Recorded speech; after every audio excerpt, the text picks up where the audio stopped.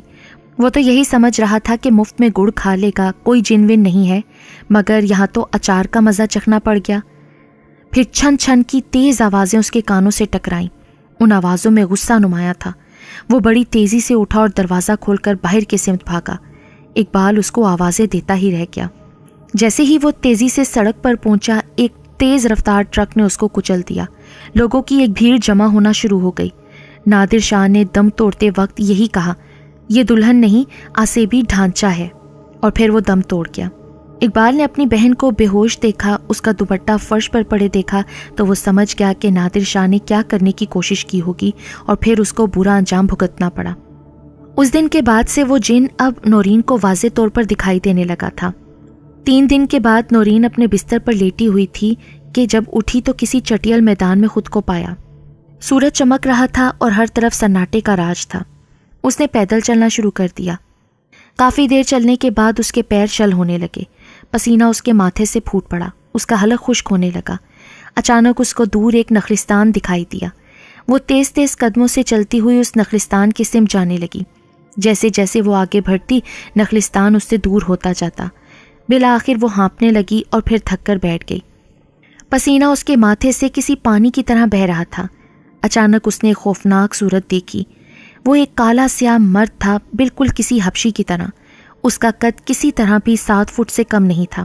وہ دیکھنے میں بہت خوفناک تھا اور اس کی آنکھیں لال انگارہ تھیں۔ کون ہو تم؟ کیا نام ہے تمہارا؟ کیوں بتاؤں؟ وہ مسکرا کر بولا۔ تم مجھ سے کیا چاہتے ہو؟ اس پر اس لمبے تڑنگے حبشی نے کہکہا لگایا، میں صرف تم کو چاہتا ہوں۔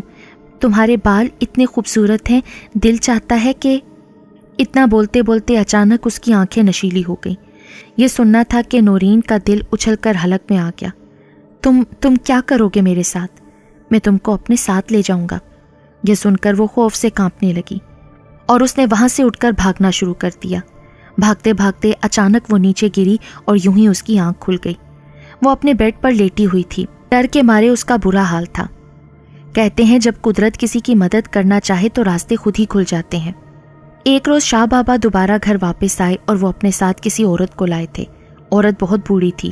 بقول شاہ بابا کے وہ عورت عملیات میں اس کی استاد تھی۔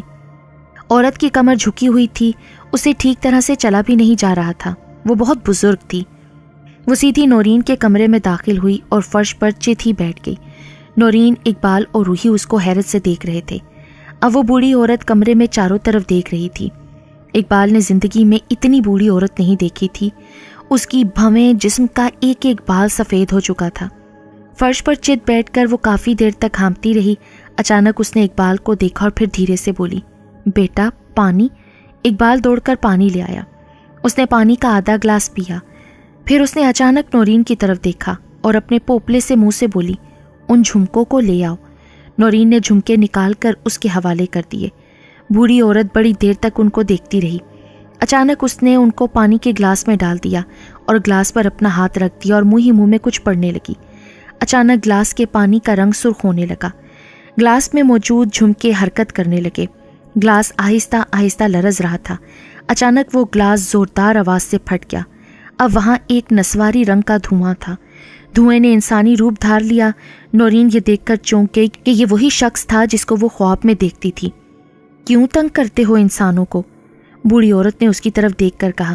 دیکھ اماں، سامنے سے ہٹ جا، زیادہ دن نہیں ہے تیرے پاس۔ تیرا نام کیا ہے؟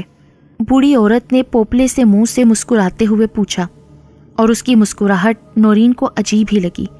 اے اماں، تو مجھے جانتی نہیں؟ میں جنوں کے اس قبیلے سے ہوں جو عفاریت کہلاتے ہیں۔ جانتی ہوں؟ یہ سن کر اس حبشی جن کی آنکھوں سے حیرت جھانکنے لگی۔ میں یہ بھی جانتی ہوں کہ تو عورتوں کا رسیا ہے۔ اس کی کوئی نہ کوئی چیز تجھے پسند آ گئی ہوگی نا، جبھی تو اس پر عاشق ہوا ہے۔ اپنا مقصد پورا کر کے تو اس کو پھر مار دے گا۔ پسند کے بارے میں سنتے ہی نورین کا دھیان اپنے بالوں کی طرف گیا۔ اس بھیانک حبشی جن پر تو حیرتوں کا دوسرا دور تھا۔ تیرا نام کیا ہے؟ جلدی بتا۔ بوڑھی چلاک عورت، مجھے پتا ہے کہ عفریت کا نام پوچھے بغیر اس پر قابو نہیں پایا جا سکتا۔ اتنا کہہ کر وہ ہنسنے لگا۔ نورین کو تو میں لے کر ہی جاؤں گا، چاہے اس کے لیے مجھے تجھ کو ہی کیوں نہ مٹانا پڑے۔ یہ سننا تھا کہ نورین کانپ گئی، لیکن اس بوڑھی عورت پر کوئی اثر نہیں ہوا۔ مٹا کر دیکھ لے مجھے، اگر کامیاب ہو جائے تو یہ عورت تیری۔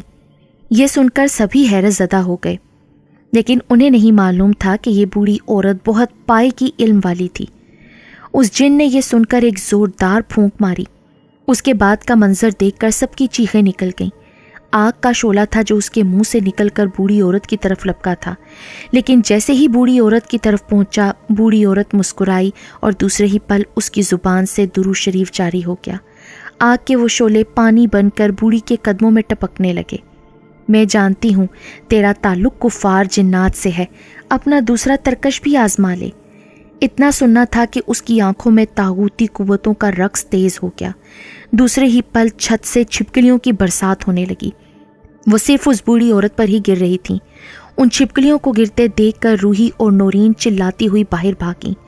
حیرت انگیز بات یہ تھی کہ کوئی بھی چھپکلی اس بوڑھی عورت پر نہیں گر رہی تھی، بلکہ گرتے ہی وہ پگھل جاتی تھی۔